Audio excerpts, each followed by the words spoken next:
Hey, what's up, y'all? This is your girl Diamond. We're gonna talk about Burrell today. I'm coming on late, but y'all be okay.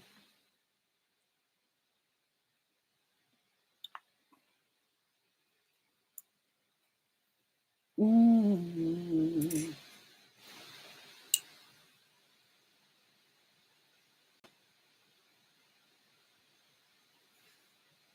Hey, Kay, how are you? Hey, Darcel, I haven't been on in a couple of weeks just because I've been dealing with funerals and traveling and all kinds of stuff. So sorry about that. Hey, Gigi. But, but I see I missed a lot, so we're gonna talk about Burrell today. Elle, Sasha, hey. I am doing okay. Um, Hey, Marissa. Thank you. I missed y'all too. Brandon. Hey, boo. Foray 77. I can go live on TikTok now. Let's see. I've never been live on TikTok. I'm kind of intimidated to go live on TikTok. Oh, my phone's about to die. I'll do it next week or something. I don't have no juice on my phone. I can go live on TikTok now. Isn't that crazy? I was on TikTok for so long, but I really wasn't trying to gain a following. And then like I posted a couple of videos a few weeks ago, and honey, they both of them went kind of viral. Well, not viral, but one got like 32,000, and one got like 12,000. And all of them brought so many people. And it takes like for you to be able to go live, you got to have 1,000 followers. And now I have 2,222. So if you're on TikTok, follow me, Diamond Styles. I've been I'm gonna start going live on there. At the same time I go live on this. I don't want to do separate times.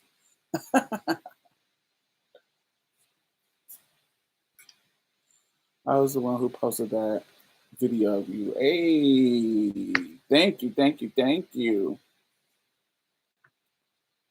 Mocha, hey Moon. TikTok algorithms evenly spread unlike YouTube. Yeah. People like even on this video, somebody has said, somebody said, "Oh my God, wait a minute! Didn't you used to be on YouTube? I swear I was obsessed with you." I said, "Yes, I've never left YouTube." um, yeah, it's a bunch of people who have seen that video that will comment and be like, "I remember you on YouTube. I remember you on YouTube." I'm like, "God, I'm still on YouTube."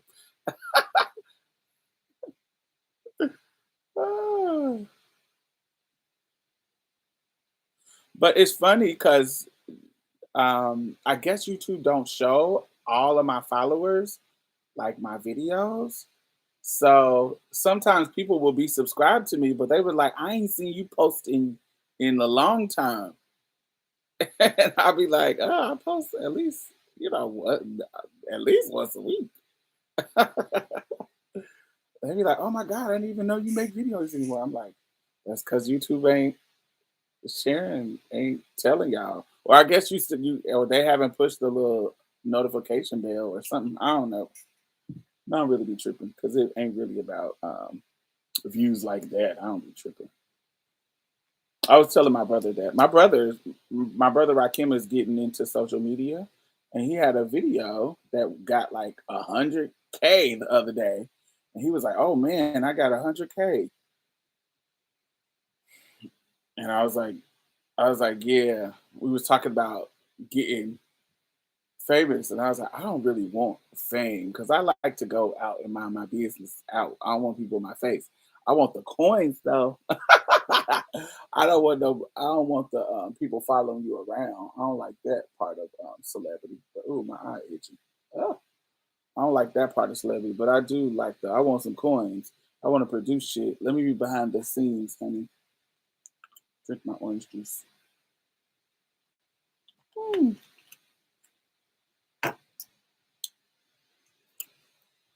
Thank you, thank you, thank you. I'm forcing the guy I'm dating to watch your videos or podcasts. Yes, give it to him. Force him. We are 1 week from a new B album. Oh gosh, yes. I can't wait for the visual. I hope she first of all, I hope she put Frida in this video. It's the second time she done used her voice for a song. So she better be in this video. Or I'm gonna feel some kind of way. Beyonce. That's number one. Um, Number two, I hope the 90s dance chicks, she put one of the 90s dance chicks in her video. Like, Robin S. or Cece Peniston or something, one of the 90s dance chicks. I hope she's in the video. Crystal Waters, even motherfucking Martha Wash. I would live for her. Did she also use someone else's voice, honey? I don't know. She always give credit. People acting like she don't be giving credit to people. I'm like, she be having so many people listed as creditors on her fucking songs. I'm glad she got Tim's on the album. Martha Wash deserves more flowers, definitely. Let's see. There was a clip of Frida recording for a music video that came out a week ago. Oh, so she probably last time she said she was unavailable because she had other contractual obligations. I can't imagine me being in me having the potential to be in a Beyonce video and I not break some contracts. I'll be like, y'all gotta understand. Look, this is a Beyonce video. Whatever, y'all can sue me or whatever, but I'm being in this video. Sorry.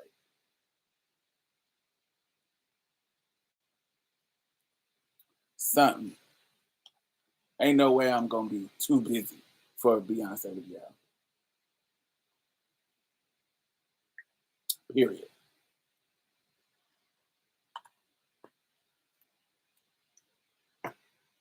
Well, anyway, y'all know my gay son Brandon passed away. So we were waiting and hoping for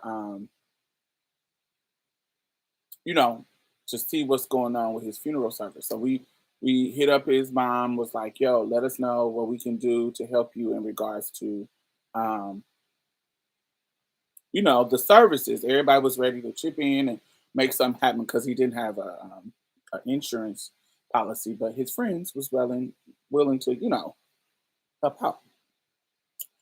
Do you know this lady, after a couple of days, hit us up and said, I just cremated him. I didn't feel like dealing with his little friends.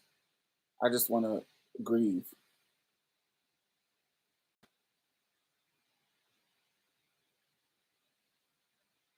And what that translates to is she didn't want to deal with his little gay friends because she's a homophobe.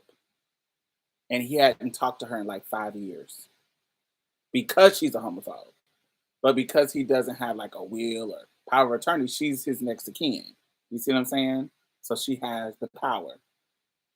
But we didn't even get to have a funeral for our friend because his mama is tired and late.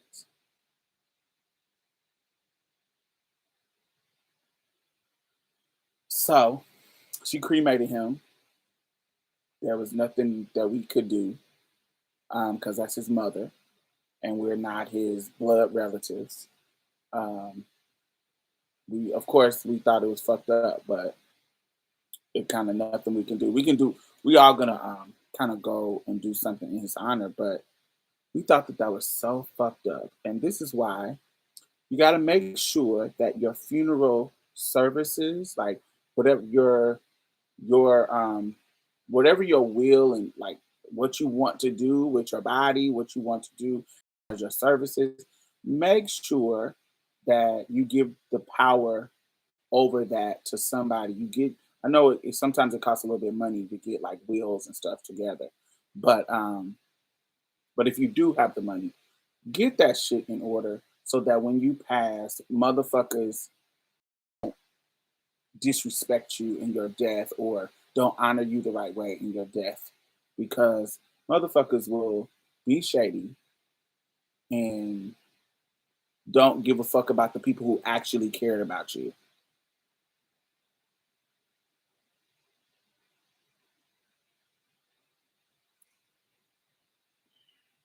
Because I, especially queer and trans people, because you know what I'm saying. Sometimes your family is not your motherfucking. They blood, but they not your family. Do you feel what I'm saying? They are, you know what I'm saying. They were the catalyst of you getting here, but they not your fucking family. And I feel like funeral services and stuff like that is for the people who loved you and for the people who care for you and for the people who were in your corner when you were living, not somebody who threw you away, not somebody who wouldn't let you come stay with them because you was gay, not or because you was trans, not somebody who wanted to see you as a man, so they gonna dress you up in a suit and cut your hair when you lived your whole fucking life as a woman. They gonna put you in a navy blue suit and cut your hair and put you in a casket when none of your friends saw you like that. And so when they come to the funeral, they gotta see you in a fucking suit with your hair cut off, disrespecting you in death. That has happened too. I've had friends that their fucking family fucking um buried them as a boy, using their boy name on the fucking obituary because when they wouldn't didn't even talk to them in life because they didn't respect their gender identity. So yeah, get your will and all that stuff together. Now, me, I got insurance and I got my my brother. My brother is going, take care of it. And child, if honey, not that my brother would do anything like this, but say whatever. If you my friend and you come to my funeral and it ain't diamond in that casket, honey, shake the motherfucking table, tear that bitch up and leave. That's not me. Turn the table over, kick the casket over, tear the whole room up.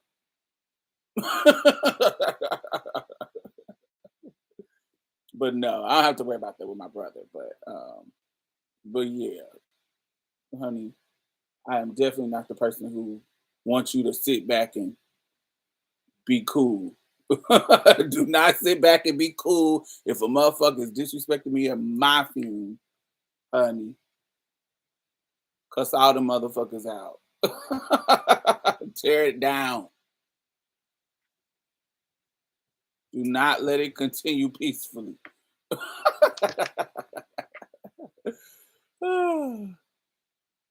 But yeah, get your fume stuff in order because motherfuckers, you never know how your family gon' respond. Cause I had somebody who just thought that her mother was gonna bury her as a girl. Little did she know her mama was like, he's not gonna go see the Lord dressed up as no girl. Oh gag.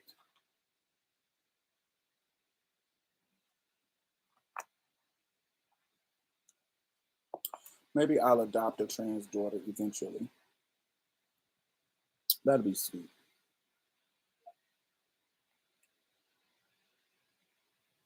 All right, so let's talk about if you've been here, thumbs up. Um Make sure y'all thumbs up. Let's talk about Kim Burrell.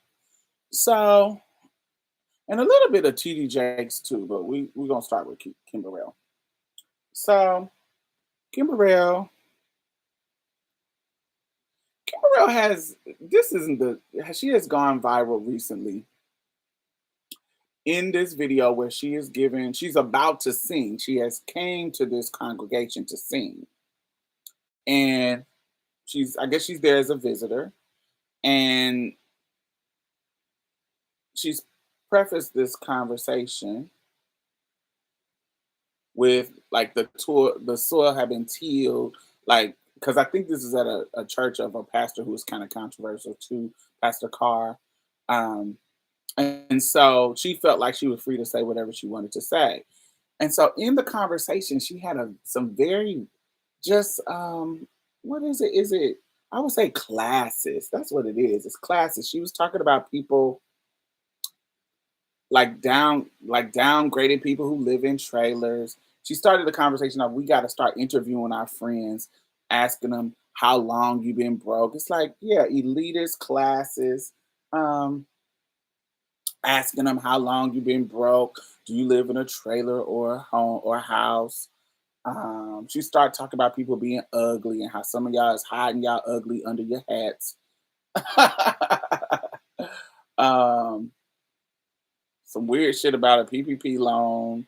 People who can't afford her don't think you can afford her because she's not as much as you think. Maybe you got a little bit money extra from your PPP loan or some. She just was being very elitist. Yes, just being very very extra. Now this isn't the first time that this is the first time Kim Burrell has been talking out the side of her ass. She was talking about homosexuals and the LGBT people. I remember there's an older clip when she was fat before she got her little surgery. When she was fat, she was talking about you know she was singing and she was like he ain't gay, he ain't broke. All the dudes that who she wanted to look for, and she just says these things definitely anti-homo, definitely that. But she just has this arrogance and self-righteousness about her that is pretty common. And then and not only arrogance and self-righteousness, but also no tact. She's just tacky. You know what I'm saying? Sometimes the good thing about church folks is they can finesse a read. You know what I'm saying? They might be being shady, but you won't be able to necessarily tell. That they know how to finesse it to where, child, where it's kind of like you won't be able to tell that they're reading, but they are reading or judging you. But she's not that. She is a tacky, arrogant, self-righteous woman. That is that is just who she is. That it's not. This is, and if this was the first moment that we've seen this type of behavior from her, it would be something like, "Oh God, what was she on? Well, she was feeling some kind of way." But she's if we keep it a buck, she's always like this. She's always this person. This is not new Kim Burrell. She's always this kind of arrogant, self-righteous um, asshole kind of woman. This kind of her. And if y'all remember when she was on Sunday's Best, they were laughing at that dude, and he had to go off on her. Y'all remember? I don't know if y'all watched Sunday's Best, but there was a contestant that wasn't, up to par in his singing ability to them, and she was laughing and being extra, and he read her on the show, and people always act like,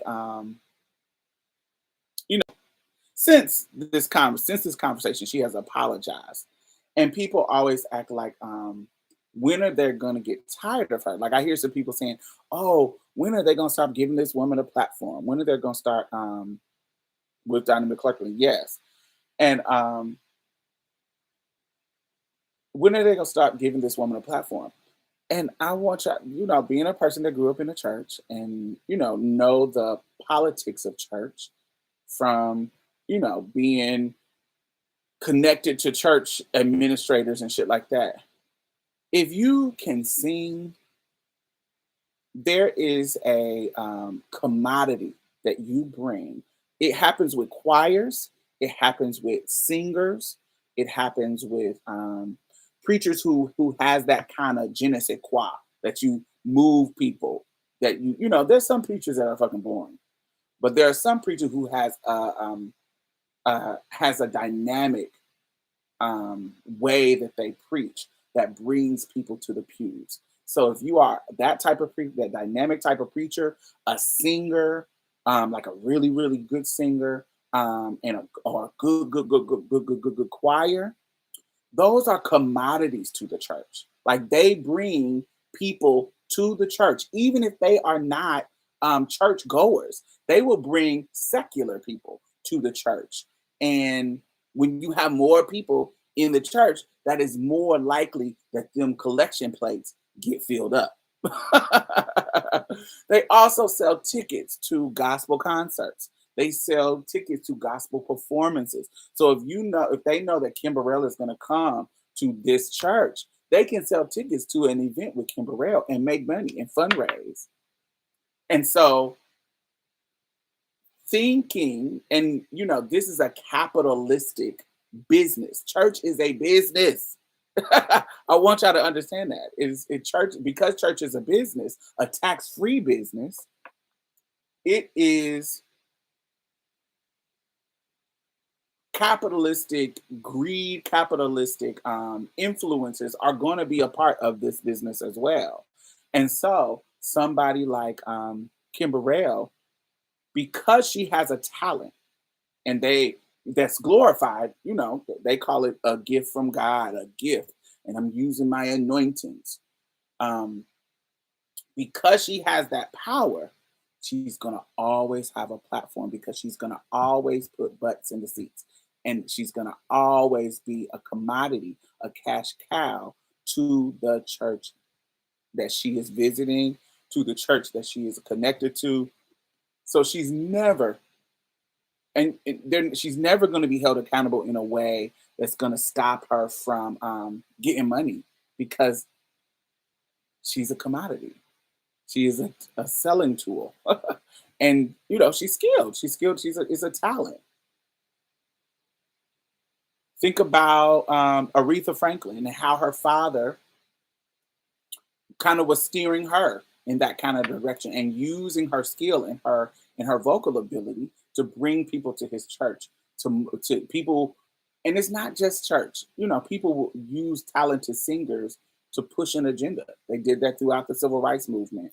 They know if they're trying to fundraise for a march or fundraise for something, bring Aretha in to sing and da da da. Anytime Aretha comes, it's gonna bring a lot of people. Even people. I think I talked about this the other day. Even the March on Washington, people don't talk about this enough, because Martin Luther King foreshadowed it. Like he overshadowed it. And we've talked about this before. Bayard Rustin was the architect of this movement, a black gay man. But they didn't allow him to speak, because they were making threats about lying and outing him. Not outing him because he was already out, but the FBI was saying that they were going to put out information that him and Martin Luther King were having an affair, and so threats, and he just was fuck it. He didn't really want to speak. But besides all of that, my point why I'm bringing this up is what people don't understand is one of the reasons why with so many people there at the March on Washington is because the headliner was Josephine Baker. Josephine Baker was an international superstar.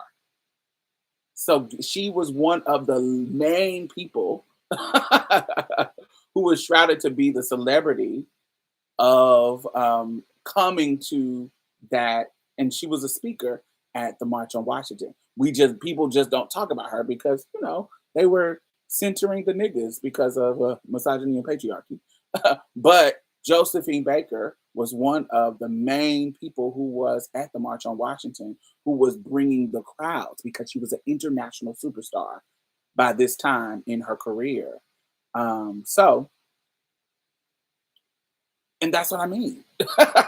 Like, it's not just in church, but definitely in church. There's no way that it don't matter what they do. And they know this because they've gone through behind the scenes stuff too. They know that that talent of singing, that talent of um, moving people, that ability, they call it an anointing, but anybody can do that. That ability to make your goosebumps come over your body, to give you chills, to move you. Anybody can do that.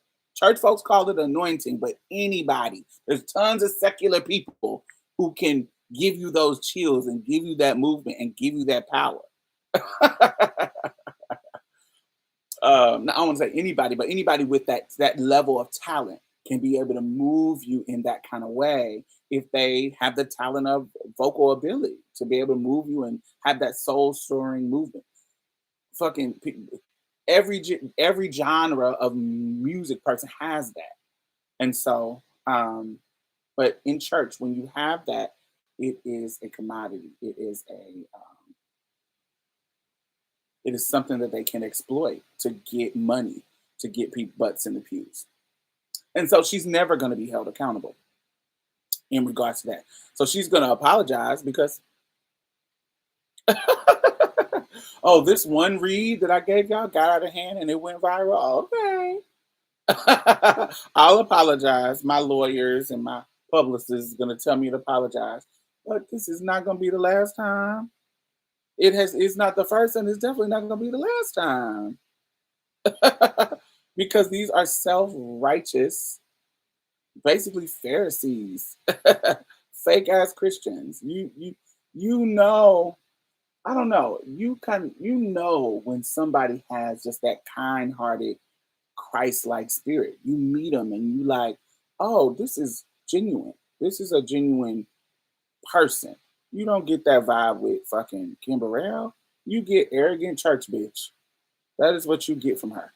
You don't get no grace of God. You don't get no fucking joy. I don't see no light when I look at her. I see a self-righteous, arrogant, elitist church lady. We know so many of them. The apology was lesson. You don't say sorry and threaten to sue people in the same breath. And then point out other motherfuckers doing something wrong just as much as you. Oh, you're reading me about reading people, but then you read me? What? That's not an apology. Let the people do that. It's crazy. It's just quite annoying. Quite annoying. But then we have TD Jakes. TD Jakes did his little sermon talking about we are raising women to be men. And let me tell you something. There was a time in this country when women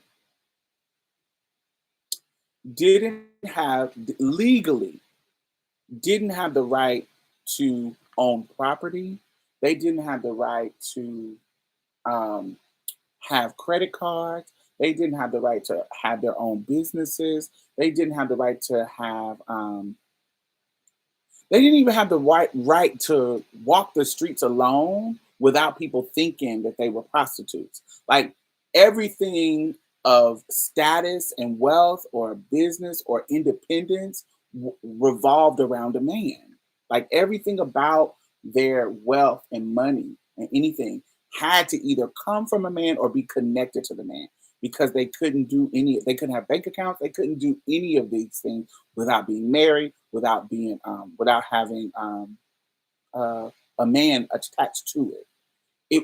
But we're coming in an age. We are in an age where that is just not the case. Women are out here more degreed, making money, being more independent, and so it puts men in a position to where they have to bring more than financial security. They have to bring more. Back in the day, women was with men that wasn't even making them orgasm. They were with men who simply just was providers. They were abusing, cheating, dealing with all these kind of things. Now, the emotional labor of being with a man. That is, we don't talk about that enough, but there is an and I'm talking in the context of cishet relationships, but some of this stuff can transfer in queer relationships too. But the emotional labor of dealing with a man, especially a man who is trying to live up to this masculine, patriarchal identity. That comes with a bunch of labor. It comes with any, especially if you're a trans woman. um, I know y'all have experienced this where because you are the only person that they can be honest with you with about themselves too, they dump all of their problems on you. Like there's so much emotional labor because you are the only person that they can be totally free with. It's like, boom. It's like a fucking emotional vomit that they will do on you, where you have to deal with their emotional mental health and their emotional intelligence, and give them a sense of stability by reassuring them and affirming them. Oh yes, you, you're still a man. You're still straight. You're still all these things. There comes, maybe I'm the only one, but I know as a trans woman, I have experienced that many times with men that I deal with, who, especially ones that are DL or not necessarily out of the closet or not willing to accept their queerness. Not necessarily gay. I don't necessarily think men who date trans women are gay, but I do consider them queer. Um,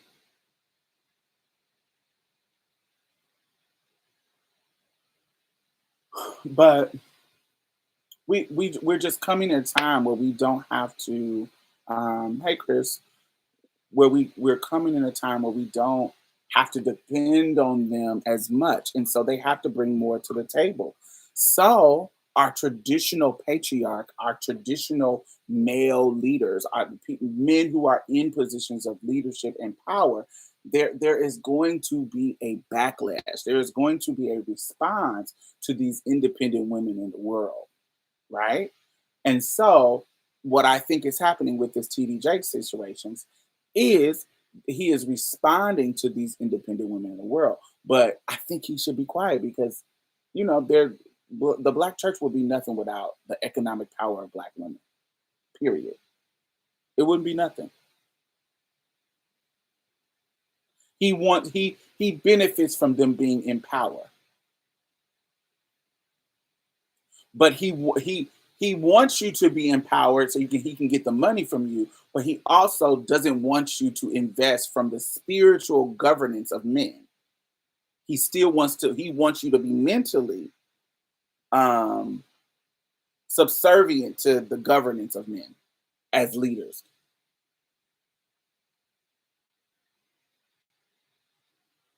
Can I send you a video to watch now, Diamond? That is a relevant example. It's black federal couple. You can post whatever. I don't know what you mean. What do you mean by relevant?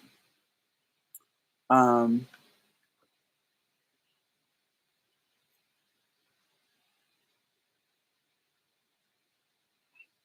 I started telling men that they are gay. It says saves all of us time. Uh yeah, I can't do that because I it's kind of weird for me to say that they're gay just because they're dealing with me and I'm a woman. That feels kind of weird. Queer, I'll accept queer. I don't think it's a cis het relationship, but I do think that it's a queer relationship. But I don't think it's gay. I don't.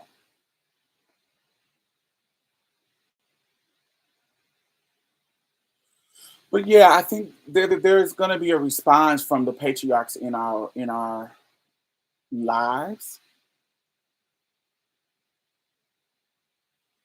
hmm Because they're going to be men who's going to try to still keep us invested in them. A man not being able to handle not being a provider and his woman saving his ego in public. I'm going to try to find it. Oh yeah. Yeah, the labor of that. I just think women are divesting and they are going to be responding. They're not good. They don't know how to handle the divestment from them. They don't know how to handle us kind of being out here and not caring about marriage, not wanting to have these motherfucking babies and be locked down with their motherfucking ass. Um, Not trying to go back and forth with them, just really being done. Um, yeah, we're not in that space no more. Guys trying to I remember I'm dealing with this dude and he really doesn't understand how as long as we've been dealing with each other, we've been dealing with each other probably like 10 years now. And because of that, he he really doesn't understand why I haven't tried to pursue something serious with him. And I'm like, cause I know you ain't shit. Like we have a good time on a sexual level, but I would never put myself in a situation with you on a emotional relationship level because I know that you ain't shit based on our interaction. I know that you are not going to be somebody that I want to that I can trust, that I can be in a relationship with at all. So why would I even play like that? And he was kind of offended. But why would I play? It doesn't make sense.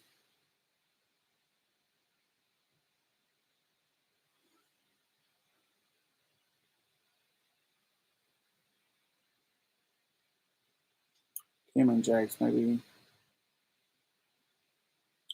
that should be a regular feature on your podcast channel. Come on, Kim and Jax.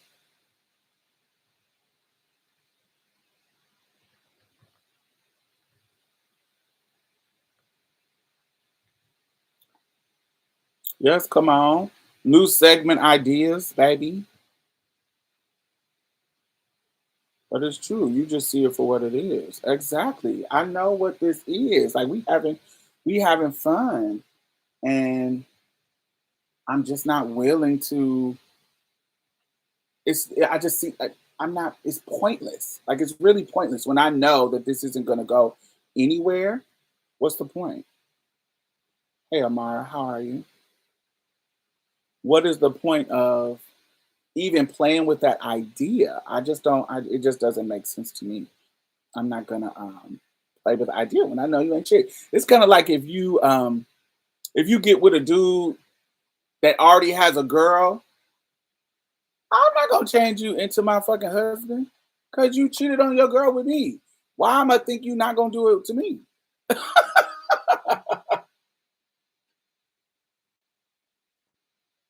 That doesn't make sense.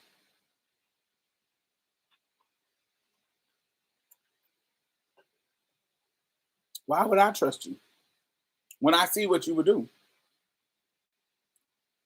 No, we'll never be anything.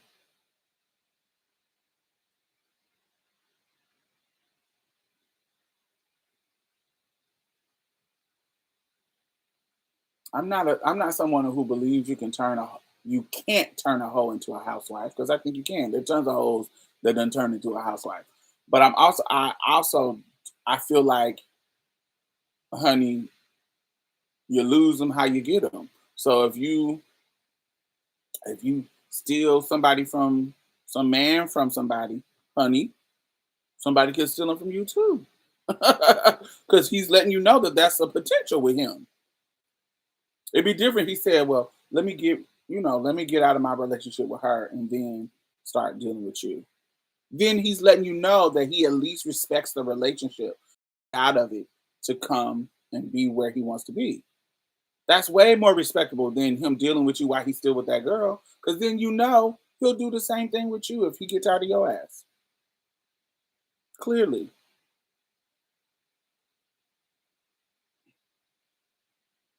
therapy and a good spiritual practice is for everyone.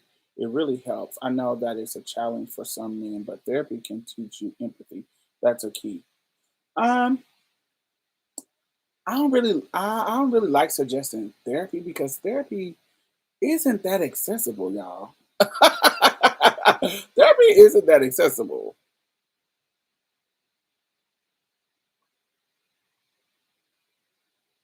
Therapy is expensive, quite expensive. If you can afford it, yeah, go for it. Get you some therapy. Get you some stuff. But it definitely is expensive.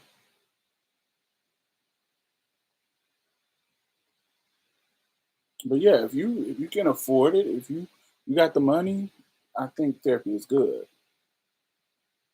And therapy is something, and try other people too, because one therapist could get you to a level and then you plateau, and you can go to another therapist that teach you some whole other tools. So once you've been at one for a long time,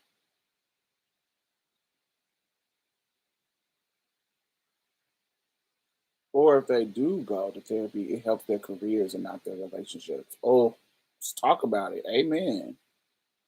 Um, I know that's right.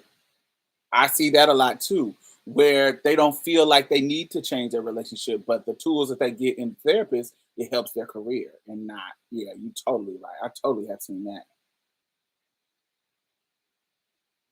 And you don't want to just go to anyone. Hmm.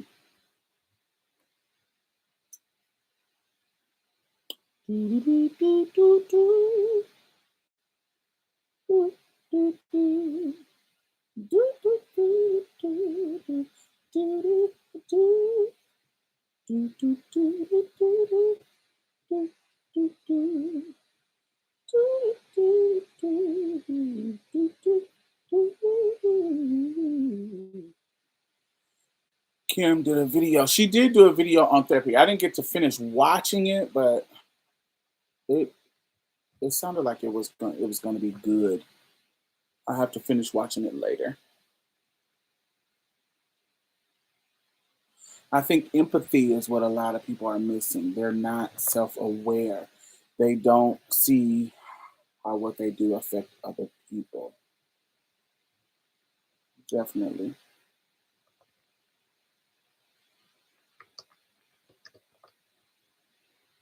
Yeah, I think there's a lot of people that's like that. They know and they see it and it's intentional and they don't care. um, at least not being self-aware can kind of give them an excuse. Like there's like a naive, they don't know, but then there you got to talk about the narcissists and the people, um, narcissistic people. Not because a lot of people say narcissism. Don't be narcissists. Just because they doing selfish ass shit don't mean they're not narcissists. But there are people who have narcissistic behavior. Um, but sometimes people are doing that shit intentionally. They know what they're doing. They know they're gaslighting you. They know that they are lying. They know they are manipulating you. They're intentionally doing it. They are self-aware and they're doing it on purpose. Definitely some people out here like that where they know. Mm. But do y'all feel like, back to the Kim Burrell, do y'all feel like,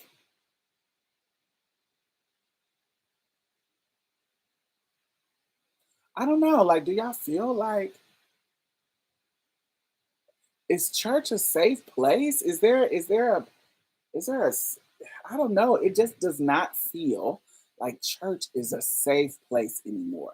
It feels like they are always trying to manipulate you, always trying to exploit you, always trying to wear you out. It just doesn't feel like a safe place. It feels like a money grab. It feels like a place that they are. It doesn't feel. If you do go to church, when the last time you go to church and it made you feel like you were ready to face the world? Like I just haven't been to a church and it just made me feel good. I just haven't been to. I've met some church folks that was like, "Ooh, I feel some anointing on them. I feel some power." Huh. But like going to a church I always feel like a performance.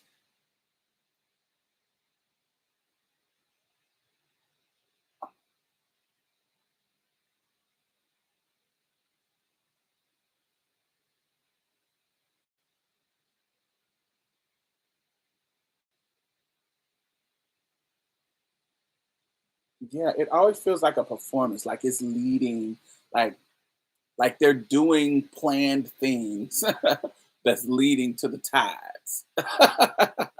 Like, all right, this block is for the sermon. This block is for when we release the first time the plates go around. Then we're gonna have the choir sing everybody jumping and jumping, jumping, and then we release the plates again, and then we're gonna do the altar call. Then we're gonna release the plates, the tide plates again.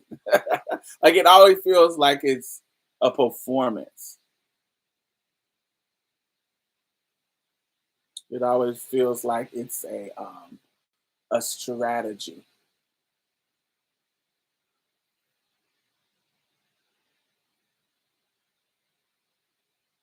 It feels like Jesus would flip over tables on most of these people. Yes, he would. I feel like someone hurt Kim. She just seems so bitter. Yeah, I don't get bitter. I get arrogant. I get arrogant and self righteous. I don't get bitter and hurt. I am an arrogant. People have told me that I am talented all my life because I am. Let's not undermine that. I have I have this talent that's better than a lot of people, and people praise me for it all the time. And so there is a arrogance and a self-righteousness that comes with the Lord touched my throat.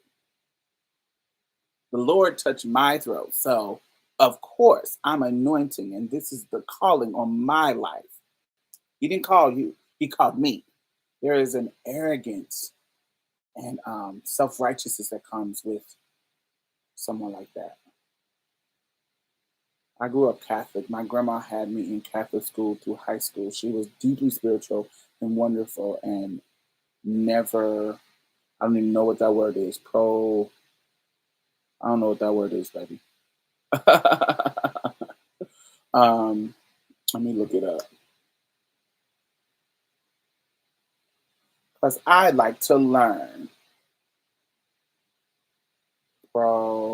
Cell, what is it? Cellitize. The action of attempting to convert someone from one religious belief to opinion to another. Oh,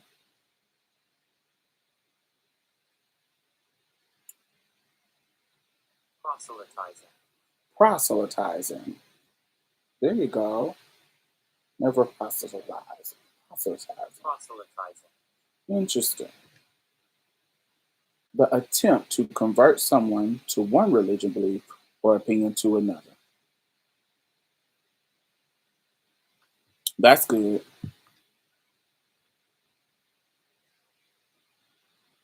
The experience was rich and good. Other churches, CBT.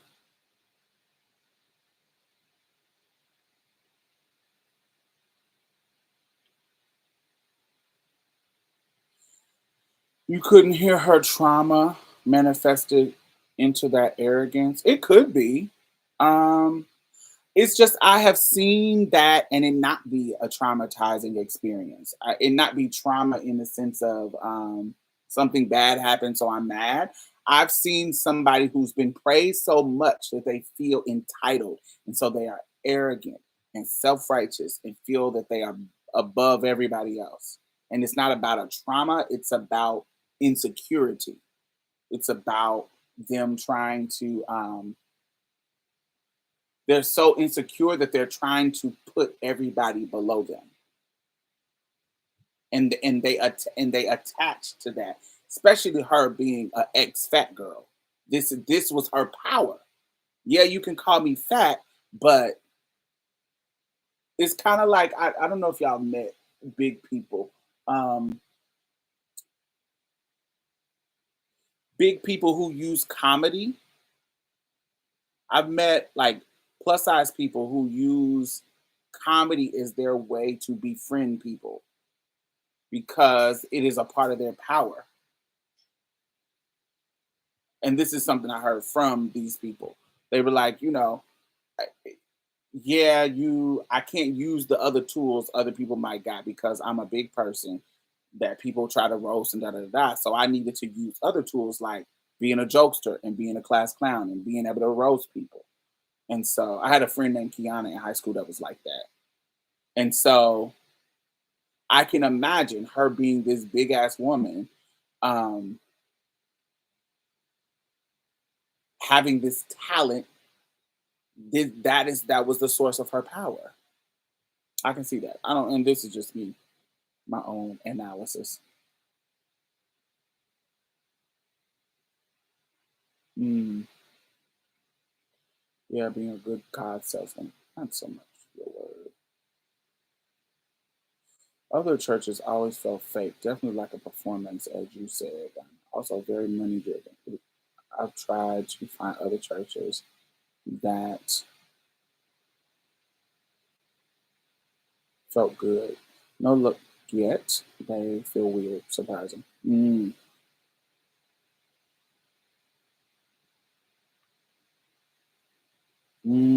Come on, Sabbath. Yeah, I don't know. I don't know. I just, I just think that there's some people are things, and it's not necessarily trauma. Like, you get what I'm saying? I think some people grow into shady ass people just based on the blessings in their life. Like the people, like those people, like those rich white people, like, the ones that they never had any real problems in their life, never been on the verge of being homeless. Their parents don't abuse them, but because they have money, they have never had to deal with consequences, and so they come into the game into socializing as an arrogant, entitled person. It's not necessarily because of their trauma; it's just because of their upbringing. Affluenza, ain't that what they call it? Ain't that what that boy got out of trouble with using? But the gag is that people, especially LGBTQ, would go up for her because she can sing. She would probably have a huge gay following. That is true. I've been following Kim Burrell since high school, since over and over again when I was deep in sin. You came and took me in and gave me peace within. Today I remain and forever I remain indebted to you for giving your blood on Calvary just for me. Whoa, whoa. Thank you for saving me. You didn't have to do it, but you did. Thank you for saving, and you continue.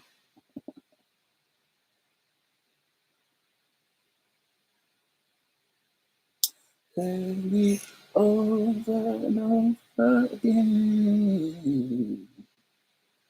I love that. I've been loving her. If y'all can cancel R. Kelly, y'all can cancel Kim. Oh, Chris, I don't think we're comparing Kim to R. Kelly. I think there's a big difference. You can separate the artist from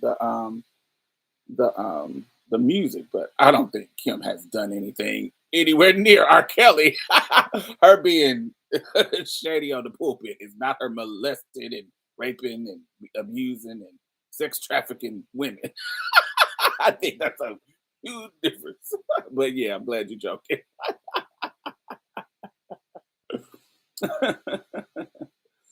uh, but yeah, I've been a fan of her voice for a long time. I come to you more than I give. Always with my hands out instead of me dipping them up, yeah.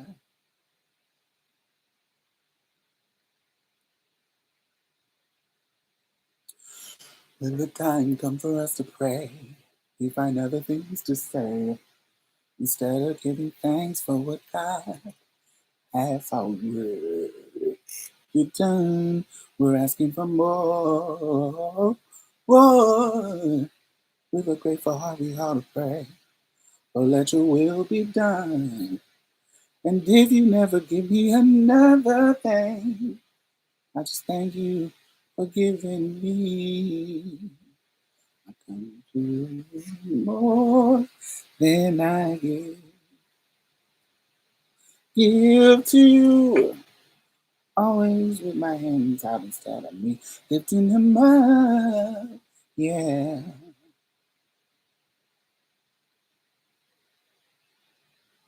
Romans 12:1 says, listen to every brother by the mercies of God that you present your body a living sacrifice, holy, which is your job. Unto God is your job. To give him everything, every part of you. I give you my heart, my mind, my soul, my praise, my money. It all belongs to the Father. I give it all to you. You. I give you my heart, my mind, my soul, my praise, my money. It all belongs to the Father.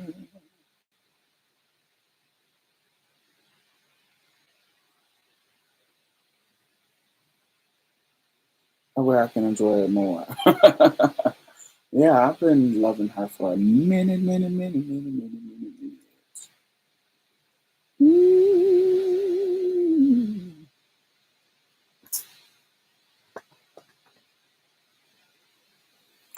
You should do a gospel track. I'm trying to think of what gospel song would I do. I don't know. I don't know what kind of gospel song I would do. My favorite gospel song is this song called "Stand Still" by Lucretia Campbell. That's my favorite gospel song in the world.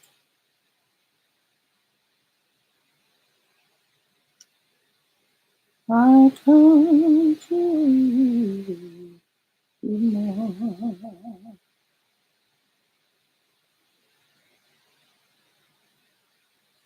Always with my anger, studying you. Looking in more. Color Purple musical next year. Interesting. I'm so you know what? I am tired of remakes. I want some original content. I am tired of remakes. I'm tired of the same old stories being told. I went to the movies today and I went to see Nope. Nope was good. I'm not talking about Nope. I'm talking about um but I was watching the previews and they got another fucking Halloween coming out with Jamie Lee Curtis and Michael Myers. Like, yo, how many of these do we need? Where is some new, fresh ideas? Where is some new shit? I'm tired of remakes. I want new, fresh, creative horror stories, new, fresh, creative romantic comedies, new, creative epic tales. I want new. Where is the new Harry Potter? Where is the new Lord of the Rings? Where is the new Matrix? Where is new shit? I want new, new, new, new. I don't want remakes. No more remakes. And a movie, you know what? I want a live action backstory for Ursula. Can we get a backstory for Ursula? Like a creative, sickening backstory for Ursula. I want new shit. A Elin Harris movie.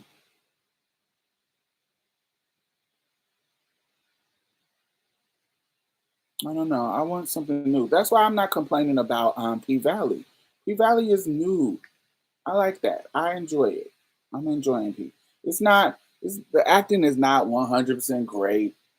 The writing isn't 100% great. I like some of it. But it is. We haven't seen anything like this on TV, so I'm not gonna complain too much. I'm giving them some room to grow and get better. And ain't nobody on this show that's not new. Most people on this show are new people, so I giving them chance to get better. They're not gonna come out the gate giving stellar performance. Not all the time. I want new shit. I'm tired of seeing the same old fucking shit, remakes or same old stuff. Oh, thank you, Shawnette.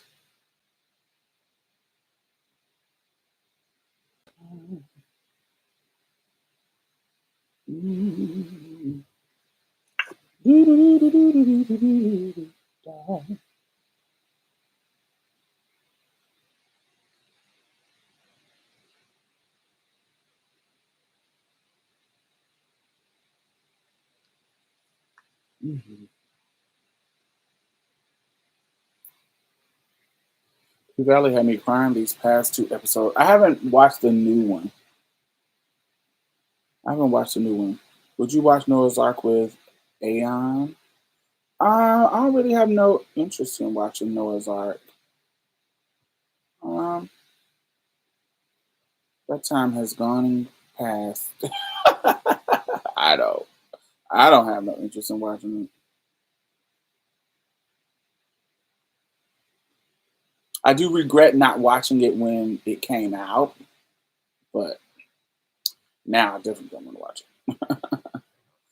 Now, now, behold the Lamb, the precious Lamb of God, born into sin, but I may live again. It's the precious Lamb of God.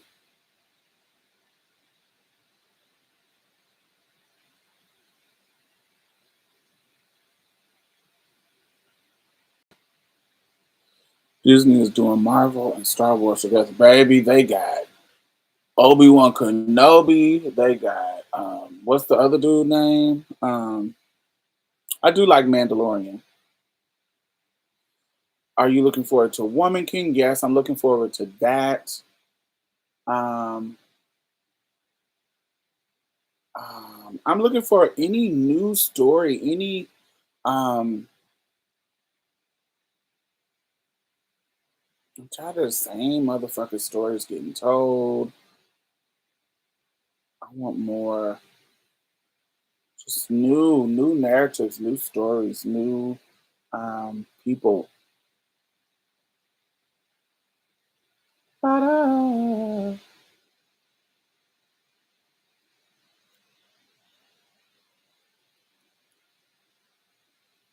Mhm.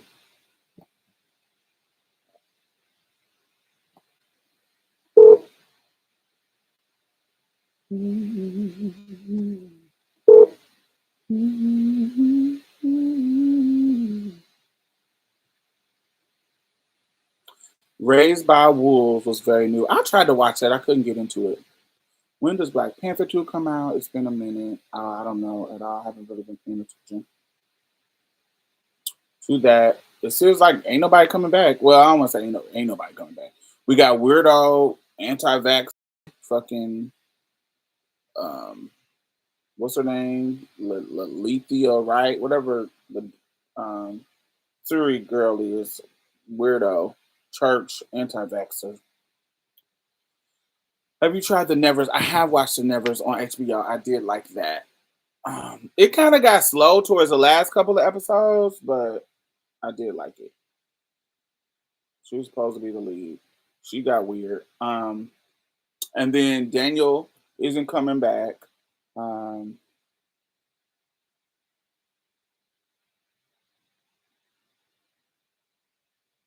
so it's weird. I started watching Westworld. I was enjoying it. Then it just started getting slow, and I didn't go back to it. I didn't go back to it. It started getting slow at the end of season 2, and I didn't watch season 3. And I know season 4 just came out. Didn't season 4 just come out or something like that? A Witch and Vampire Love Saga. Oh, I don't know that. I am. Oh, I do love Discovery Witches. I do love that. I did love it, but they put the season. What was it? Season 2 or season 1? It it was on some channel when I first watched it, and then they put the other channel on something that I don't have access to. So I hate when motherfuckers do that. So I didn't like that. I had to buy a whole nother subscription to watch season 2. It was on something. I can't remember, but I did love Discovery of Witches. Um, but they had put the season 2 on another channel, like another streaming service. I didn't like that.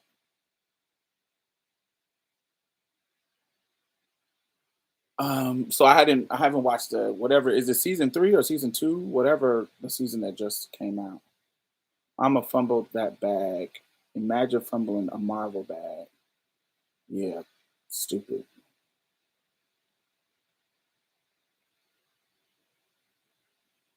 Yeah, I'm so lost because I can't force myself to go back and watch it. Are you talking about Westworld? Westworld was good when I first started watching it. It was good. Aftershock. I actually got to watch Aftershock last March at South by Southwest. It was amazing. It was moving. It was powerful. If y'all have not watched Aftershock, it is about Black women's maternal mortality.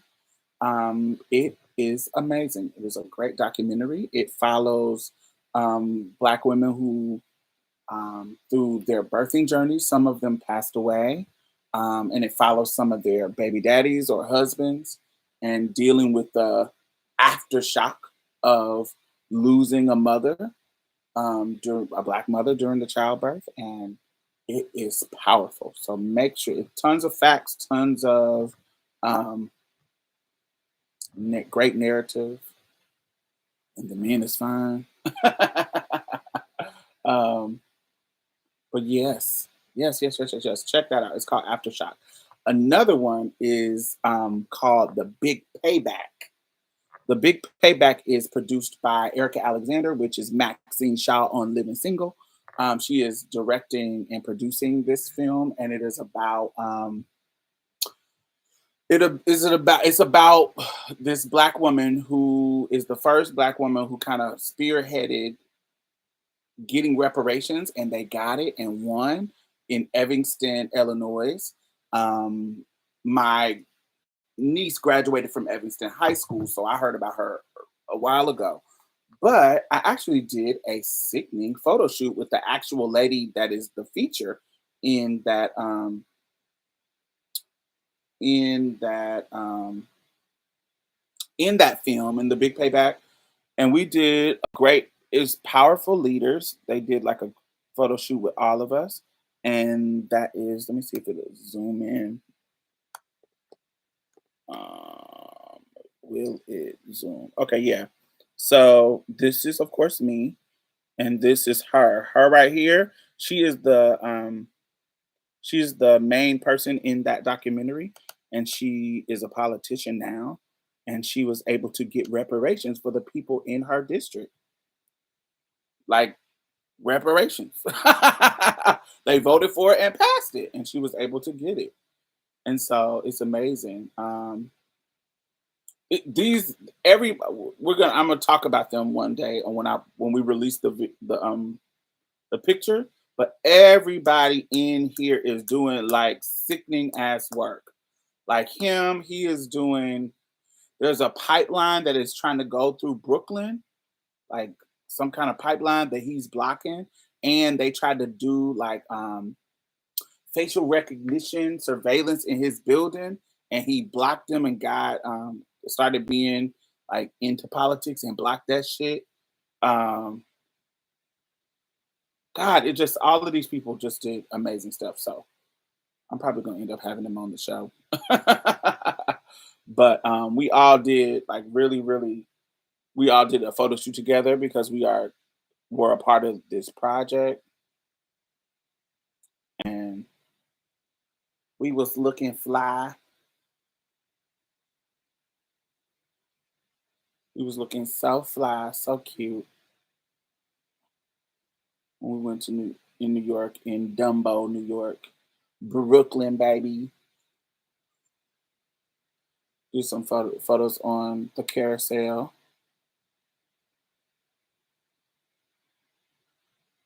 See, super, super cute. I put my individuals on Instagram. So if you want to see my individual pictures from that photo shoot, I put them on Instagram already. We were able to release those. We were ain't able to release these yet. But yes. But it's called The Big Payback. It's a documentary too. Love it, love it, love it. Hey team, enjoy life. Um,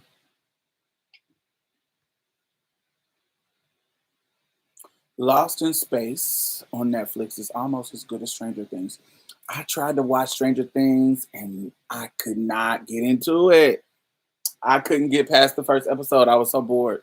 I was like, oh, I can't watch this. This is boring. But my friend said I should have kept going because it picks up. But baby, I couldn't. Now when I see the previews, I'm like, ooh, this looks fire. But I'm like, I gotta go back and rewatch everything, and I haven't got, you know, I just haven't got the energy to go do it. We never talked about Girl in the Pictures. We did not.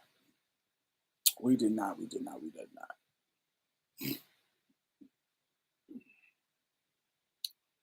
Has everybody watched it?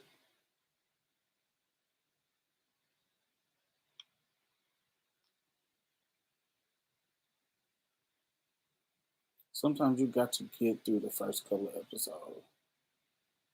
Saying not good at all. Yeah, I couldn't. I couldn't get it. Yes, the girl in the picture was some mess. What's tomorrow? I heard it was real good. The girl in the picture was amazing. Wasn't it good? It was good.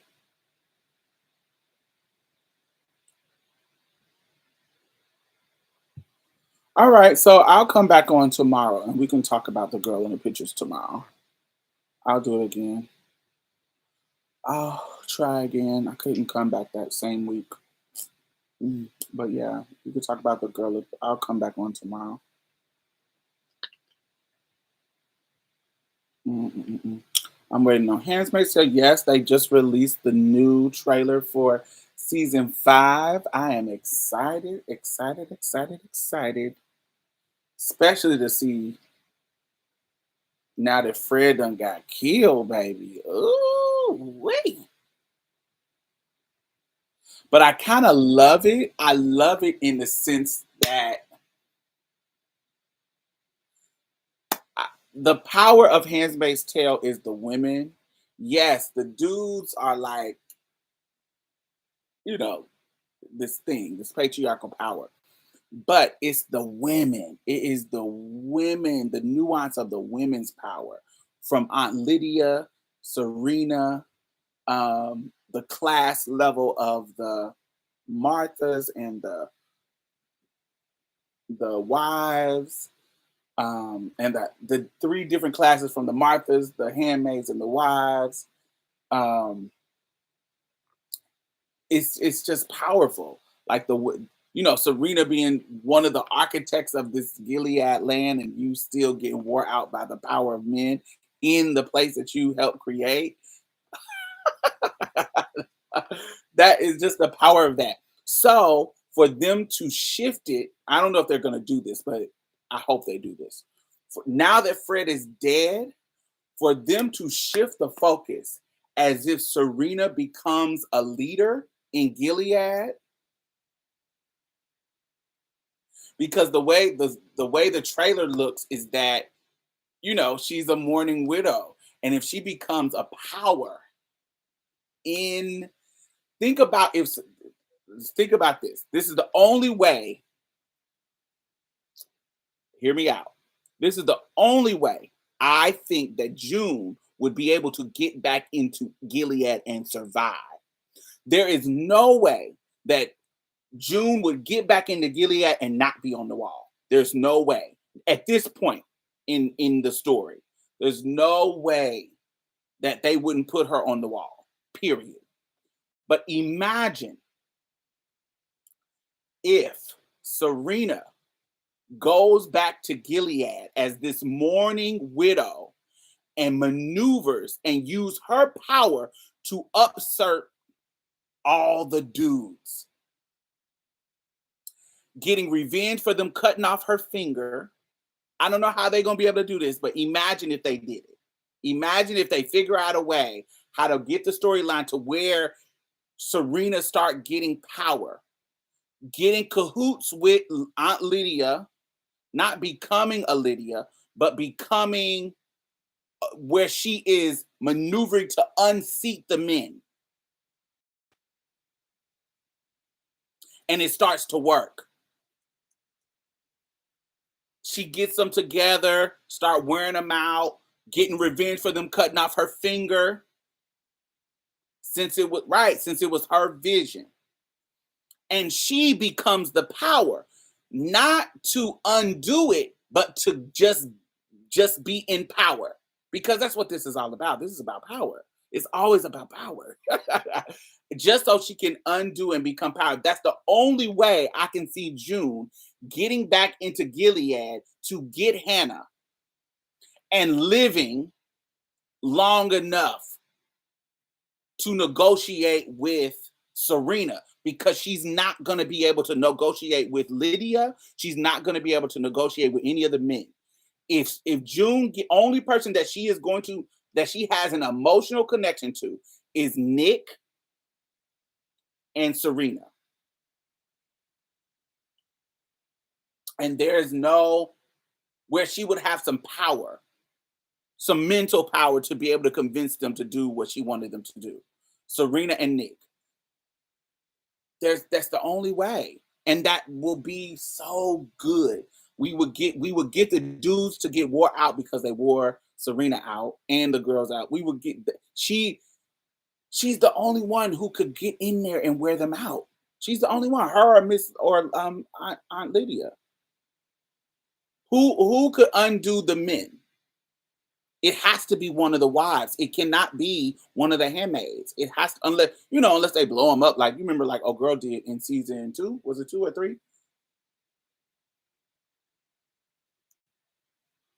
But who can actually upsert their power to actually uproot it? It has to be one of the wives. And Serena is the only one. Especially now that Fred is dead. You don't see Serena as a villain. Yes, I see Serena as a villain. Yes. But I also see her as nuanced and complicated. I do see her as a villain, though. But I can see, I would want Serena in the land of Gilead. I would want Serena to uproot the men over here. Because June would not be able to do it. They would kill June immediately. They done gave her too many chances. Do you see what I'm saying? Fred is dead, so she doesn't have any power. Many of the times, many of the reasons why June was not put on the wall in the past was because of Fred loving her.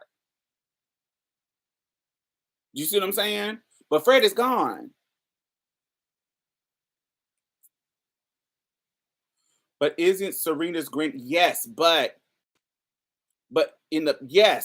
she needs to be the one to which is why she needs to be the one to uproot it, because it's her design. She would be the one likely to be trusted enough to uproot it.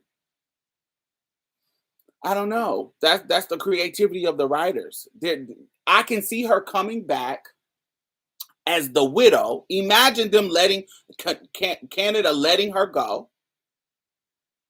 coming back as the widow. They killed my friend. They killed my husband. They don't know all the tea yet. Do you see what I'm saying? They don't know all the tea of her getting Fred caught. They don't know any of that. And she could lie to them. But she's coming back as the widow, as this faithful wife that has gone through her husband dying, them letting her Gilead husband get murdered by this rogue handmaid. Imagine her and Aunt Lydia getting in cahoots to overturn. I don't know if Aunt Lydia would be a good one, but I can see. But you can tell Aunt Lydia is losing her faithfulness to the men, because remember when Aunt Lydia was in front of those dudes and they were like chastising her for letting the girls get away, and she had to remind them that this is y'all failure. Like, y'all supposed to be the leaders. Just don't try to put this on me. This is y'all failure. Y'all are the weak ones. I've been told y'all to hang that bitch. But because of y'all have let her influence all the rest of the girls. Y'all remember that? Y'all remember that scene where she was like bucking up against them, but in a more controlled manner? I just feel like there's a way for them to write her uprooting the men. Serena, not June. If June comes back to Gilead, baby, they hanging that bitch. She freed all them fucking kids. They are not letting her go. They're hanging that bitch. Definitely. And ain't nobody in there to save her.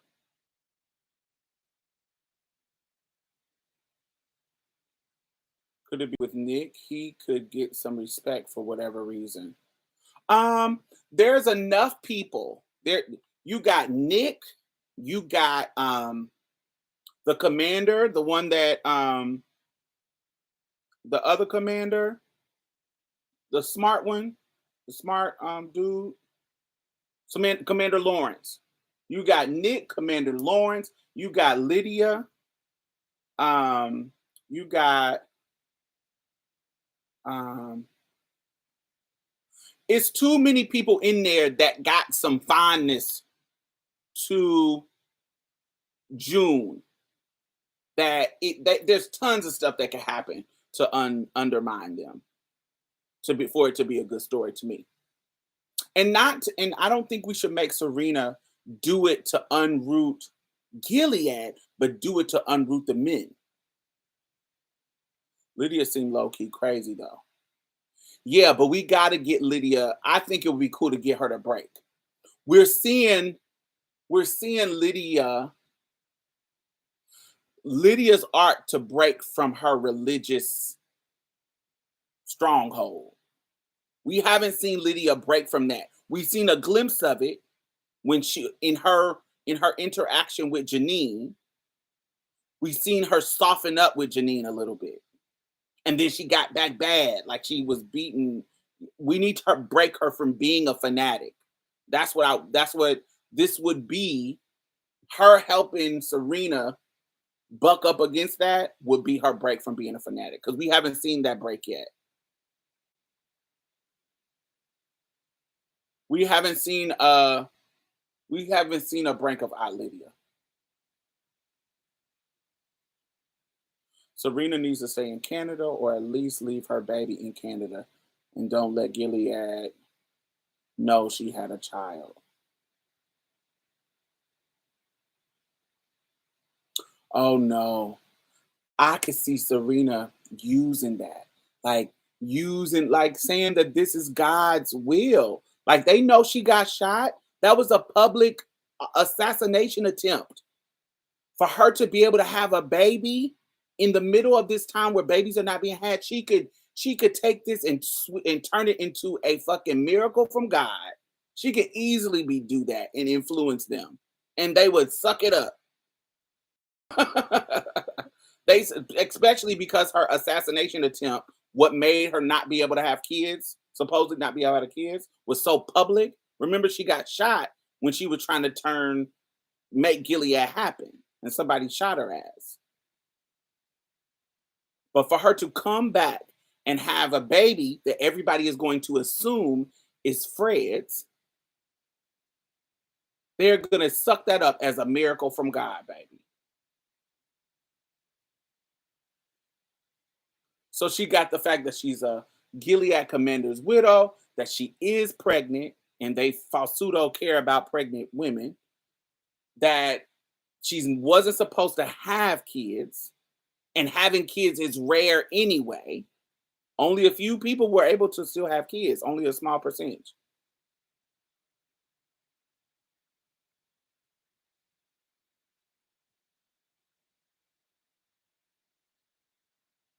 She's basically damaged goods now.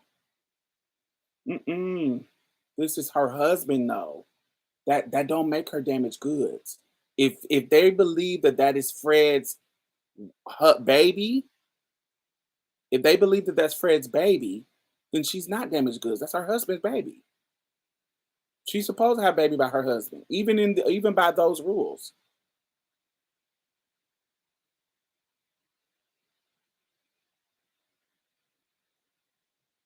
Yeah, she could turn her pregnancy into a miracle moment.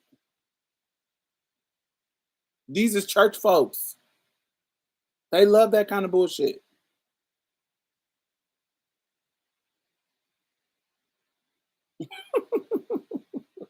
They love that kind of bullshit.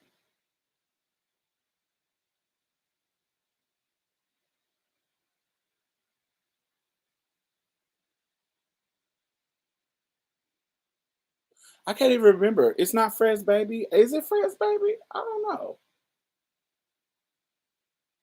Who was Serena fucking? Serena fuck. Who else was Serena fucking? I can't remember. Serena was only fucking Fred, wasn't she?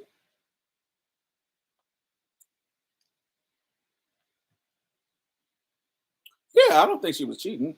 She was only fucking Fred. The driver. What driver? Serena wasn't fucking no driver. Who? You talk about Nick? Serena wasn't fucking Nick. That was June.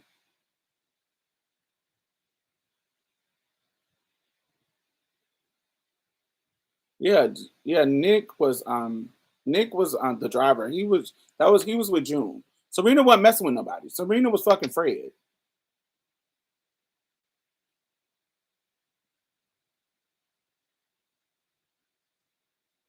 Oh, I didn't get any implication that she was fucking Nick. Serena? I think you confusing Serena with June.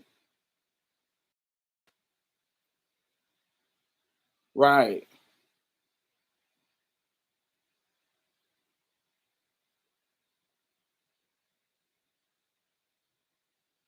Yeah, Fred was the one cheating, not Serena.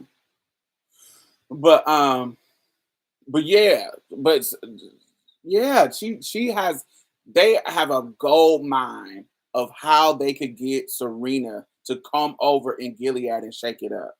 Because she has to want revenge. Look, think about Serena. She has to.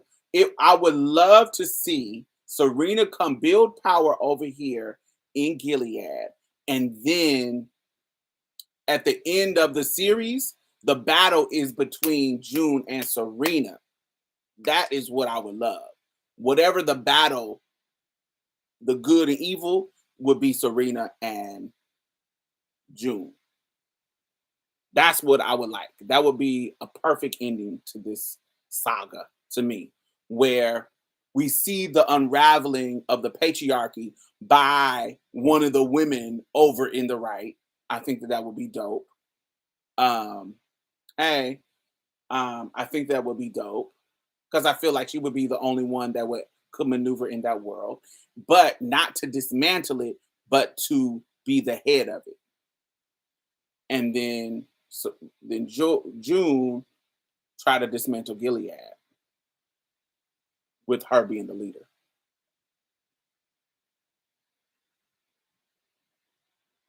That would be dope to me.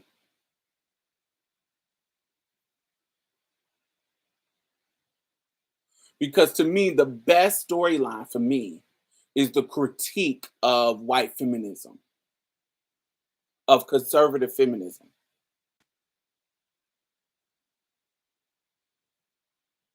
So the best analysis that's happening on this show from season one to now is Serena. So the hypocrisy of Serena, the woman, the men being the typical enemy, but the woman being the sidekick or the foundation. And that's who your real enemy is, June. The men is gonna be men, but her, she keeps the tempo, honey. What Beyonce say? Ran by the man, but the women keep the tempo. She keeps the tempo, girl. You gotta kill her. You gotta wear her out. You gotta make her feel. You gotta do what you said do. You want her to feel how you felt. Now she got a baby, she got leverage. Yeah, you gotta get her. She can't go and be free. She can't go and be, oh, this mother thing. Mm-mm. Don't let her, June. Get her. Get her, get her, get her.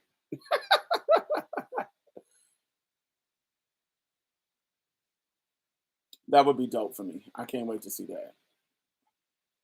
Definitely one of the best shows of my lifetime.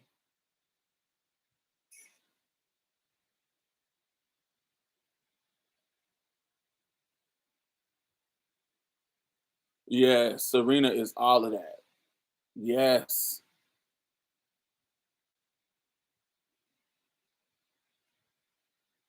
Hmm.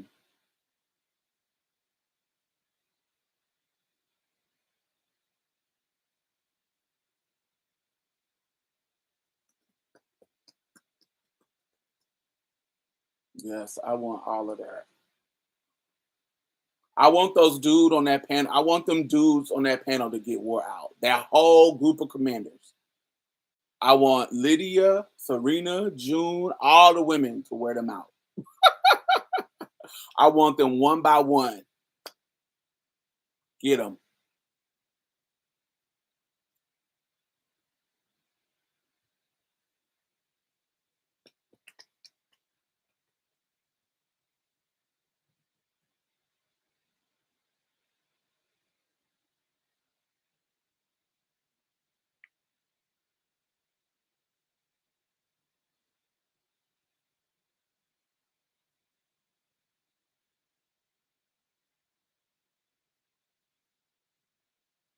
Mm.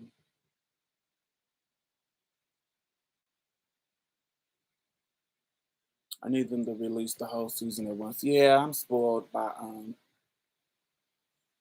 binging.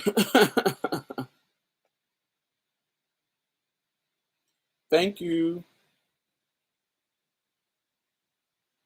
Thank you, thank you, thank you.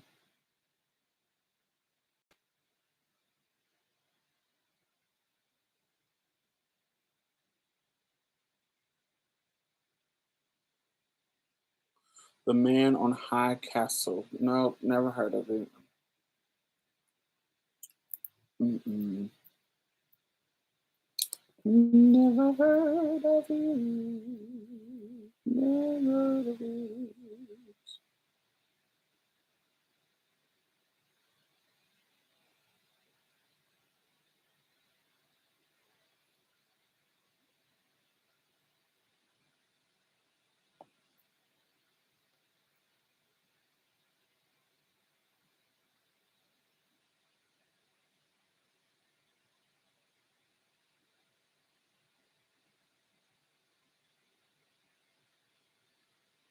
Mm.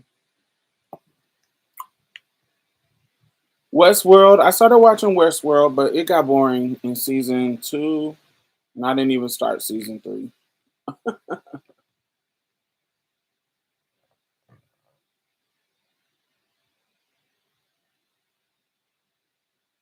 I'm definitely gonna watch the new Lord of the Rings and definitely gonna watch House of Dragons, new Game of Thrones. Definitely. Um, can't wait for them. Can't wait for them.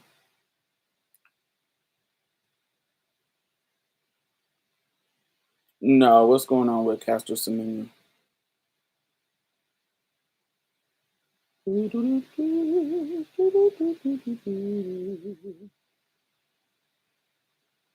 Yeah. So I Mm.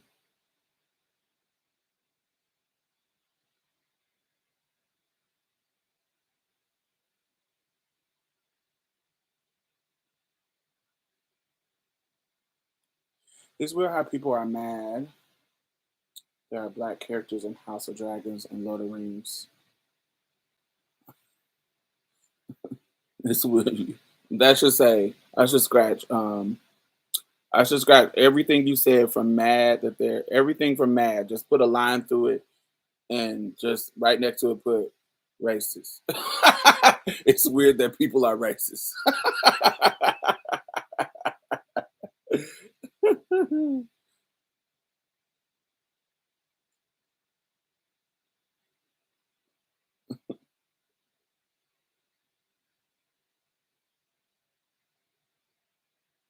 Musically speaking, has anyone listened to Breland? He's a black country artist that fuses country with hip hop. I don't. It was black people in Game of Thrones. Right, Brandon. She got disqualified from the 5 kilometer race too because of her stuff. Because she was because of her high testosterone.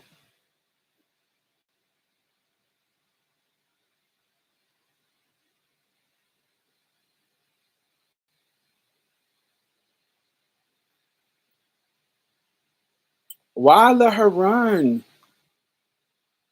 If they gonna be tripping, why even let her run?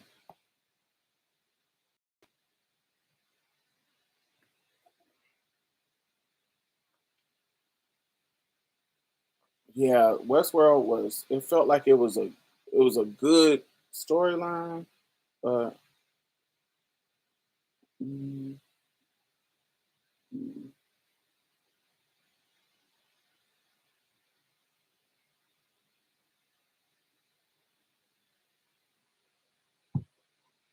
but it just started to drag.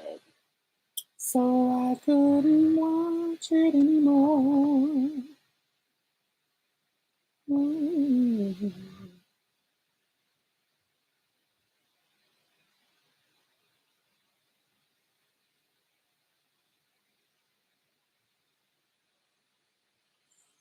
Yeah, they discovered that she has male gonads, not testes, that are about 50 runners with the same condition as her, and they're all disqualified. Wow. People born with a vagina. Isn't that hilarious? The girls say that you got to have a vagina to be a woman. And even the girls with vaginas are getting kicked out of womanhood. Eat that, Macy Gray. That's hilarious. Even the girls with vaginas are getting chopped. That's hilarious to me. To humiliate her. Mm. Oh, I got one for you, Diamond. Which one? Do you see Usher Teeny Desk? He and him setting bar high, considering the bar was in the ditch. Oh, setting the bar high, considering the bar was in the ditch. He is now the standard compared to when he came out. Hmm. I did watch it, and Usher has always been one of my top male singers. So the bar has always been high for me. Um, Usher is amazing vocally. He one of the few people who, honey, can sit in front of a mic and sing and sound like the record, and be on key and do it effortlessly. Usher is, definitely top tier male vocalist. Him, Joe Thomas. People don't give Joe Thomas enough flowers because they was too big at the time that he came out. They were too busy on R. Kelly's nuts. Um, but Joe Thomas also another vocal beast. Um, Joe, Usher, like those are my favorite male singers. Yeah, I like Bilal too. I love Bilal. It took him a while to get his career popping. Ooh, who are y'all talking about? We can't be talking about Usher. Y'all can't be talking about Usher. Usher been popping since the 90s.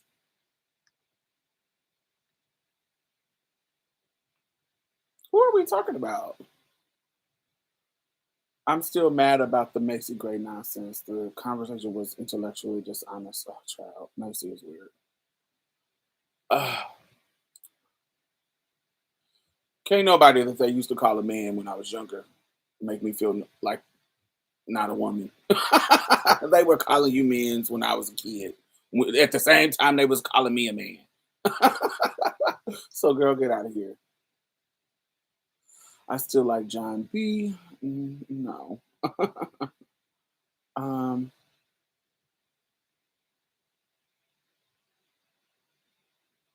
I still mad about it. They really are.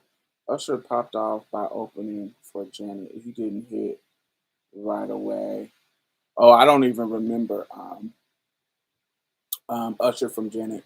I remember Usher from My Way. um, Usher hit when he was in that fucking satin. No, he had a hit before that, but when he really hit was "You Make Me Want to Leave the Girl I'm With, Start a New Relationship with You." That's the one I really, really remember it being. But he had a hit before that when he was a kid. But him in those different seats dancing with the little silk shiny satin shirts. Yeah.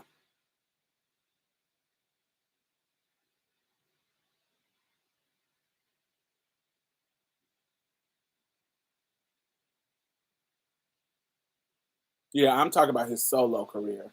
There was a hit before "You Make Me Want to Leave the One I'm With, Start a New Relationship." It was a hit before that. There was a hit song before that that he was in. I can't remember exactly what it was. But definitely "You Make Me Want to Leave the One I'm With" was definitely a smash hit. I don't remember when he opened up for Janet. I don't remember that at all.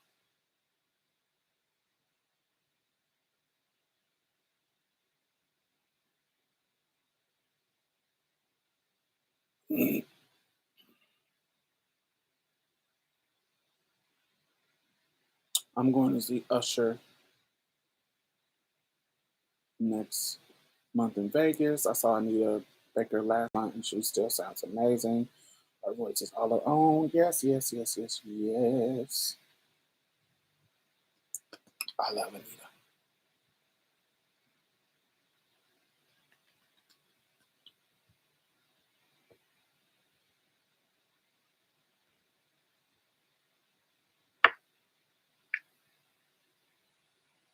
And and that teeny desk reminded me how beautiful Usher is too. Not just his voice, but his face, them dimples, his smile. He's such a beautiful man. It definitely reminded me of that. Oh, you make me wanna leave the one I'm with, start a new relationship with you. This is what you do. You make me, you make me. You know who I went to see in concert live a couple of months ago that I really enjoyed? Emily King. Do y'all know who Emily King is? I went to see her, a little concert with her. And she sounded so good. She was so entertaining and good. She don't got one of them powerhouse voices, but she just her voice is pretty and she got some good songs.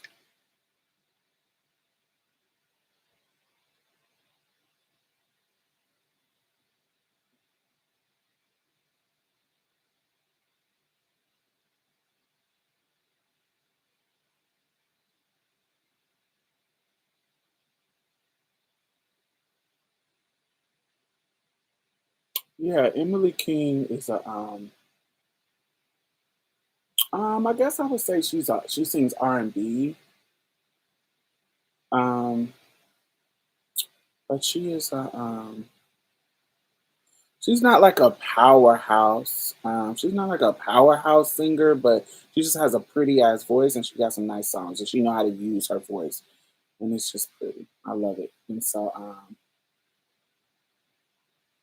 she did really good and she sounds like herself live. um did I see the Mario and Omarion verses? I did. It was quite whack. Quite whack. I'm glad that Mario showed all them niggas up because Mario can sing and them other niggas can't. um,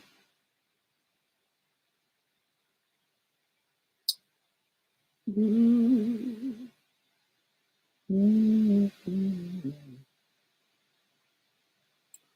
but yeah, I went to see her at this place called White Oak Music Hall in Houston, and she was really good. Just the crowd. She just was fire. It was just so fire. I think I'm not a concert person, so I don't like big ass crowded concert things. But I do like quite intimate concerty sets, session like one room. They got a they got maybe a drummer and a guitarist or a guitarist and a keyboard and a drummer, maybe that, like just one look, 3 to 2 person band and it's them singing and it's just one room, everybody chilling, maybe sitting down, maybe standing up, but it's quaint. It's not like a bunch of motherfuckers. I don't like the big crowded concert shit. No. No. No, no, no, no, no. No, no, no, no, no, no, no. No, no, no, no, no, no. Never heard of them. Cultura Perfectica. I actually saw MC Hammer in his heyday with Oaktown 357. Mm. So I wasn't old enough for that yet. When I always think of Hammer and them being in my mama's generation. I was a kid when Hammer was popping.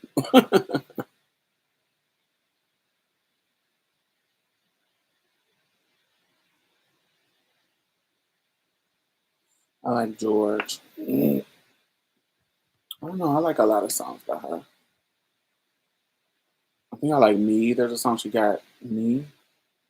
It's Me. Or something I can't remember. Something, It's Me.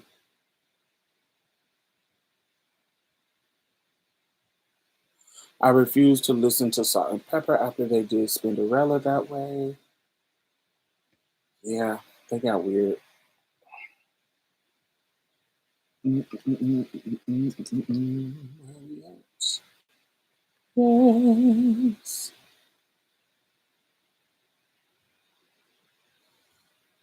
Is Master gonna sell us tomorrow? Yes. Is Master gonna sell us tomorrow? Yes.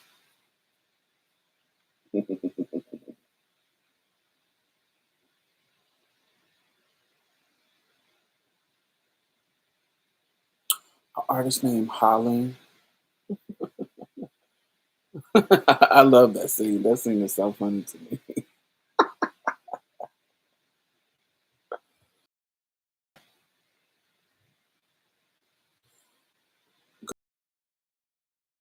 Who is new that I really just some old people, but albums that I never really got into. Like I've been listening to Shaka Khan, but some of her songs that were like in her earlier albums that I had never got into.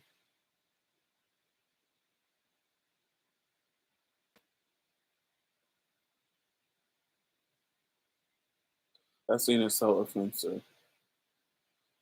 It's supposed to be.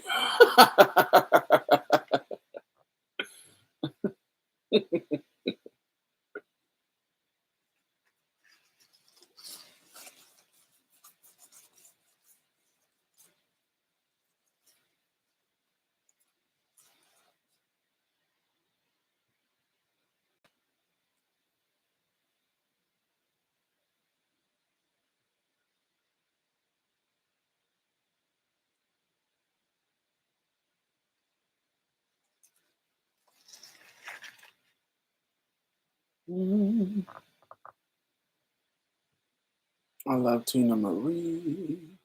I only like Tina Marie song. I like Square Biz. I like Square Biz, but my favorite Tina Marie song is I'm out on a limb.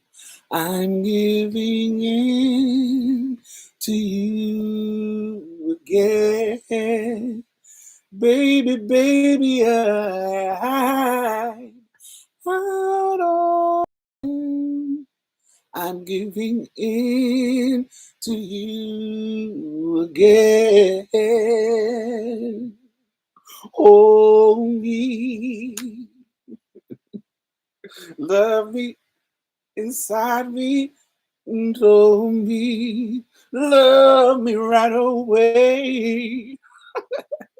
This one thing is true. I would die for you. You. Oh, oh, I do love that.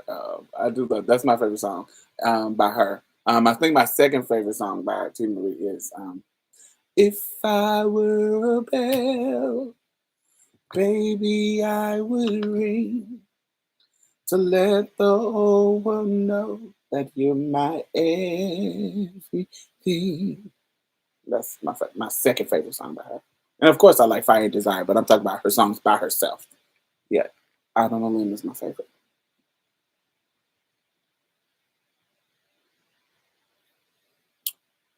Not to bring her up again, but whatever that interaction was with Flame and Macy was did nothing. No. Mm-mm.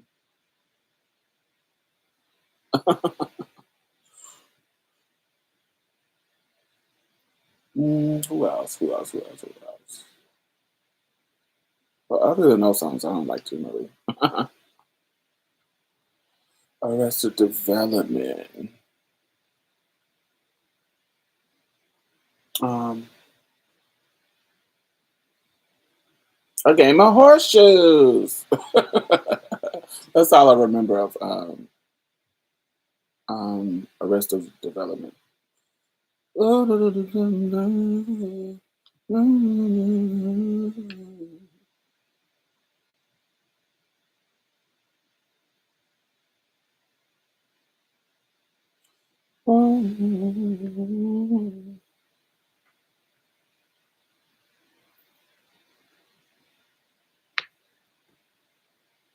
I'm talking squares to you, baby. Square, square biz.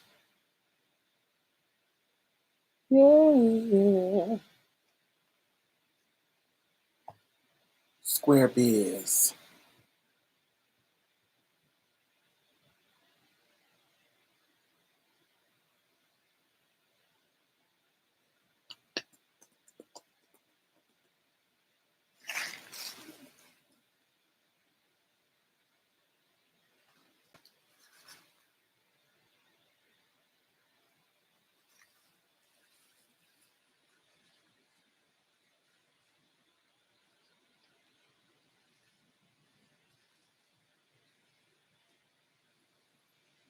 Um,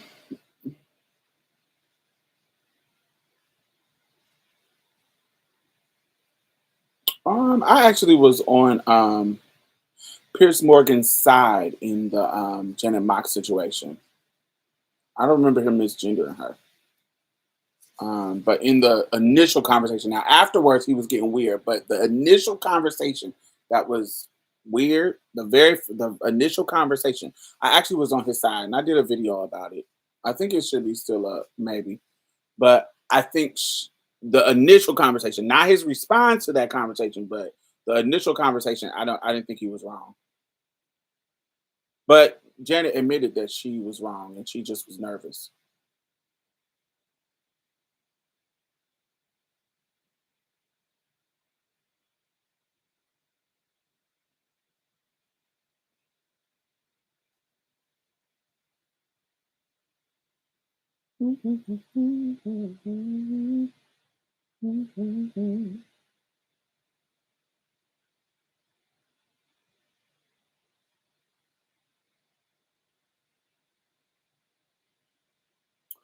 No, he didn't say. He asked her a question. He asked her, "Was she born a boy?" And she said, "I was born a baby." The whole conversation was. I have to go back and look at it, but I know when I watched it, I was on his side with how it all transpired. I felt like he was unfairly. He was set up in a way because his questions wasn't that harsh to me. I can't remember the exact because that's been shit years ago. What was that like 10 years ago? I can't remember exactly when. But I remember in the conversation, I felt like he was set up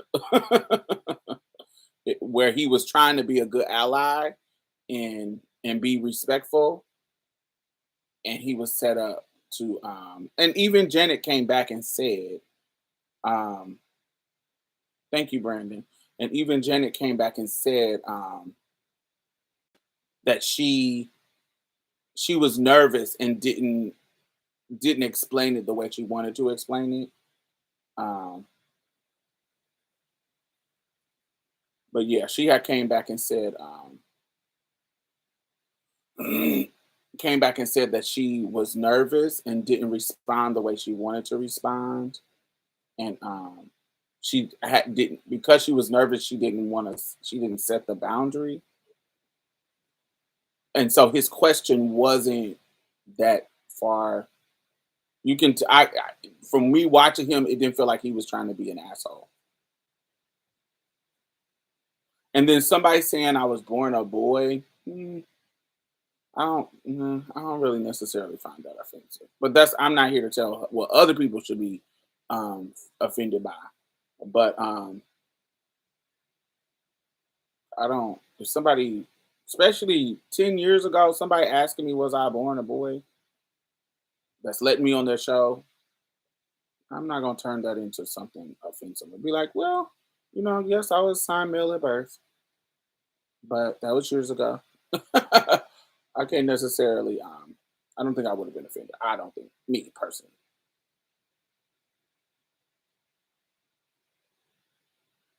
Maybe now it's like, that language is kind of weird. I don't think I would be offended though. I don't know. It's kind of strange, but yeah, it was a while ago. But recently he has turned into a Trump supporting transphobic asshole. But I think it was in response to that. I think that definitely pushed him over the negative edge because once he had that backlash from the community, he's been fuck the community this whole time. At least before then, he was kind of like, oh well, understanding and being respectful. But after that backlash with Janet, baby, Pierce been late ever since. And then he add on to his Trump supporting white man antics. Tired trash, tired trash.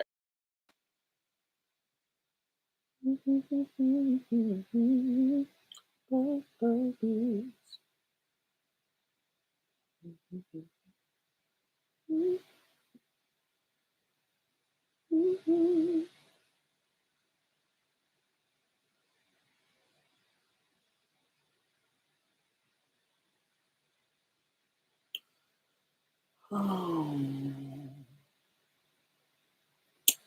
Well, all right, darlings. I am about to watch some shows, finish watching this movie on Netflix.